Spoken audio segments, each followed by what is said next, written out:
TVN 99 news కి స్వాగతం.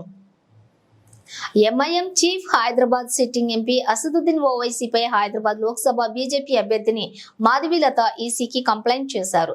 ఎన్నికల ప్రచారంలో ప్రధాని మోడీపై ఓవైసీ తప్పుడు ప్రచారం చేస్తున్నారని ఫిర్యాదు చేశారు. ఈ మేరకు ఓవైసీపై చర్యలు తీసుకోవాలని ఆమె కోరారు. అలాగే ఎలక్షన్ కమిషన్ కు తప్పుడు అఫిడవిట్ ఇచ్చారని హైదరాబాద్ బీఆర్ఎస్ ఎంపీ అభ్యర్థి శ్రీనివాస్ పైన కూడా ఫిర్యాదు చేశారు. శ్రీనివాస్ సమర్పించిన అఫిడవిట్ ను మరోసారి పరిశీలించి ఆయనపై యాక్షన్ తీసుకోవాలని విజ్ఞప్తి చేశారు. ఇక తెలంగాణలోని 17 లోక్సభ స్థానాల్లో హైదరాబాద్ పోరు రాష్ట్ర రాజకీయాల్లో హాట్ టాపిక్ గా మారింది.